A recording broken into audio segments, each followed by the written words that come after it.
গড়েশ্বৰত ৭৭ বছৰীয়া বৃদ্ধ সন্ধানহীন।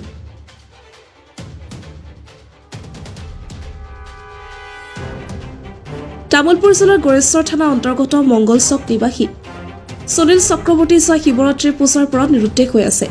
গড়েশ্বৰৰ মংগলচক নিবাসী সুনীল চক্ৰৱৰ্তী বৃদ্ধা পত্নীয়ে জনোৱা মতে যোৱা শিৱৰাত্ৰি পূজাৰ দিনাখন ঘৰৰ বাহিৰলৈ ওলাই গৈ আজিলৈ ঘৰলৈ উভতি অহা নাই সুনীল চক্ৰৱৰ্তী।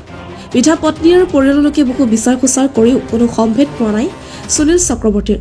নাম কামনা দাস আৰ ইয়াৰ আমাৰ ভাসুৰ হয়, আমি মঙ্গলচকত থাকো। হি আজি শিবৰাত্ৰি দিনেৰ পৰা নিউদ্দিশ কিবা থানাতো এজাহাৰ দিয়া গৈছে, কিন্তু হেঁতেও বিচাৰি একো দিয়া নাই।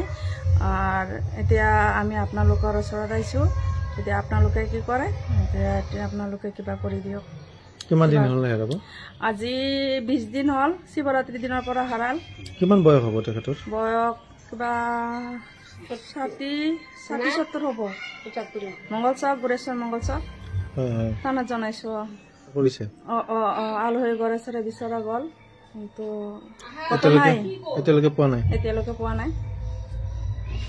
কোনো খলাখৰি লোকে সুনীল চক্ৰৱৰ্তীৰ কোনো সন্ধান পালে ওচৰৰ থানা নাইবা ফোন নম্বৰ 636-120-4049 নম্বৰত যোগাযোগ কৰিবলৈ পৰিয়ালৰ লোকে অনুৰোধ জনাইছে।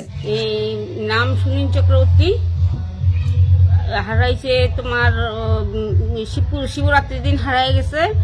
এখন যদি কেউ পায় তা আমাকে বললে খুব ভালো হয়, সেটাই আমি বলতেছি। যে গড়েশ্বর 3 নং গড়েশ্বর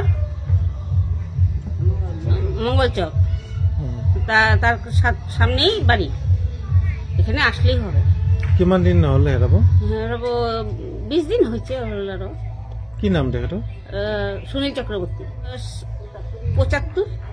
থানাত এজাহাৰ দিছে নে? থানাত দিছো, এতিয়ালৈকে বিচাৰি পোৱা নাই। না, তার ঘরে আছে, মা আছে, একটা ছেলে আছে, ছেলে দুইটাই আছে, তার মানে আরেকটা কথা বাদেই, হ্যাঁ, একটার সাথেই থাকে তার মা বাবা।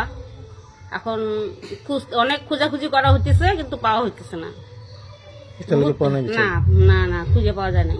৭৭ বছৰীয়া মিঠা বৰণৰ সুনীল চক্ৰৱৰ্তীয়ে ঘৰৰ পৰা ওলাই যোৱা সময়ত ধুতি, নীলা চোলা আৰু বগা চাদৰ পৰিধান কৰিছিল।